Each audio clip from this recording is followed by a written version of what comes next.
الذین اذا اصابتهم مصیبہ قالوا انا للہ وانا الیہ راجعون اولئک علیہم صلوات من ربہم ورحمہ واولئک هم المہتدون. یہ صابرین کون ہیں؟ وہ لوگ ہیں الذین اذا اصابتهم مصیبہ، جنہیں جب کوئی تکلیف پہنچتی ہے، کوئی مصیبت پہنچتی ہے تو وہ کہتے ہیں انا للہ وانا الیہ راجعون، کہ ہم اللہ کے لیے ہیں اور اسی کی طرف لوٹ کر جانا ہے. اولئک علیہم صلوات من ربہم ورحمہ اولئک هم المہتدون. یہی لوگ ہیں کہ ان پر ان کے رب کی طرف سے بڑی مہربانیاں اور رحمت جو ہے وہ اترتی ہے. اولئک هم المہتدون، اور یہی لوگ ہیں ہدایت یافتہ.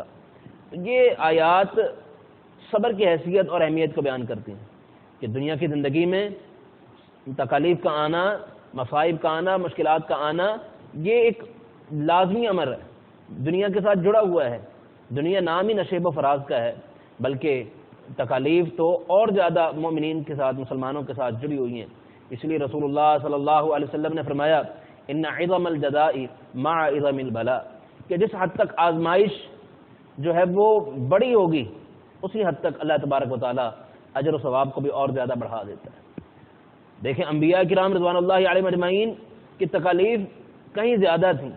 نبی کریم صلی اللہ علیہ وسلم کو دو انسانوں جتنا بخار ہوتا تھا، یعنی سب سے زیادہ بخار ہونا کہ عام آدمی اس بخار کو بھی برداشت نہ کر سکتا ہو. اللہ کے رسول علیہ السلام نے جنگ خندق پر 2 پتھر باندھے ہوئے ہیں اور باقی صحابہ نے بھوک کی وجہ سے 1 پتھر باندھے ہوئے. ان صحابہ کی زندگی بڑی مشکل اور کٹھن گزری ہے، لیکن صبر بھی ان کا جو ہے وہ پھر آسمان سے باتیں کرنے والا. خوب صبر جو ہے انہوں نے صبر کی ایک مثال قائم کر دی. جو مسلمانوں سے صبر مانگا گیا ہے، مکہ میں کس قسم کی تکالیف پہنچی. کہ بعض صحابہ چاہتے تھے کہ قتال جو ہے وہ فرض کر دیا جائے، لیکن انہیں صبر کا ہی جو ہے حکم دیا گیا. تو یہاں پر بھی ترغیب دلائی گئی کہ خوف آئے گا، تکالیف آئیں گی، بھوک بھی آئے گی، مال میں کمی آئے گی، اولاد میں کمی آ سکتی ہے، آپ کے انتہائی چہیتے قریبی رشتہ داروں کی اموات واقع ہوں گی. آپ کا معاملہ کیسا ہونا چاہیے؟ صبر کا معاملہ ہونا چاہیے کہ الذین اذا اصابتهم مصیبہ قالوا انا للہ وانا الیہ راجعون.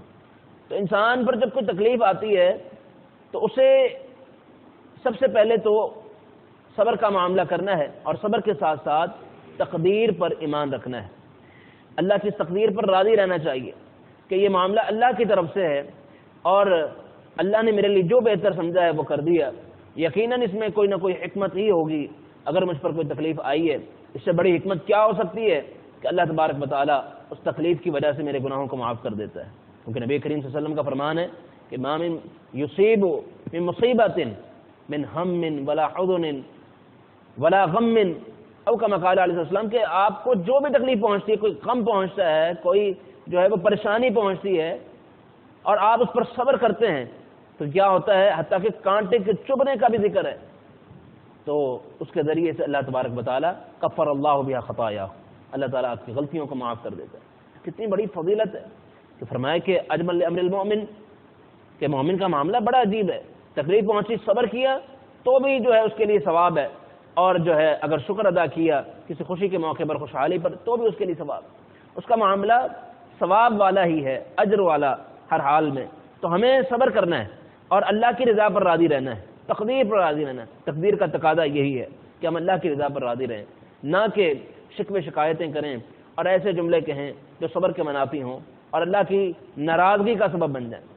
اور اس کے ساتھ ساتھ ہمیں ان آداب کا بھی لحاظ رکھنا ہے جو شریعت نے ہمیں سکھلائے. ان میں سے ایک یہی ہے کہ ایسے کلمات کہیں جو اللہ نے وحی کے ذریعے سے ہمیں سکھلا دیے، رسول اللہ صلی اللہ علیہ وسلم نے ہمیں سکھلایا. جیسے کہ ایک کلمہ یہاں موجود ہے انا للہ وانا الیہ راجعون والا.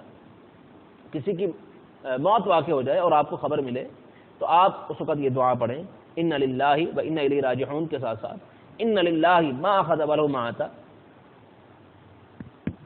یہ دعا یعنی سب کچھ اللہ ہی کا ہے اور اللہ نے یعنی ان للہ ما اخذ وله ما عطا، اللہ ہی کا ہے جو اس نے لے لیا اور جو اس نے جس چیز سے اس نے نوازا. جو نعمت دے وہ بھی اللہ کی ہے اور جو نعمت وہ لے وہ اسی کی امانت تھی، اس نے واپس لے لی ہے.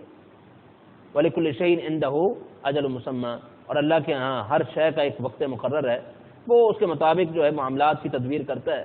ہمارا کام اس پر راضی رہنا ہے اور صبر کا معاملہ کرنا ہے. نبی کریم صلی اللہ علیہ وسلم کے پاس جب نواسے کی وفات کی اطلاع پہنچی تو اس وقت اللہ کے رسول علیہ الصلوۃ والسلام نے یہ کلمات کہے جو بڑے ایک صبر پر مشتمل بھی ہیں اور صبر کے ساتھ ساتھ اللہ کی رضا پر راضی رہنے والے کلمات ہیں۔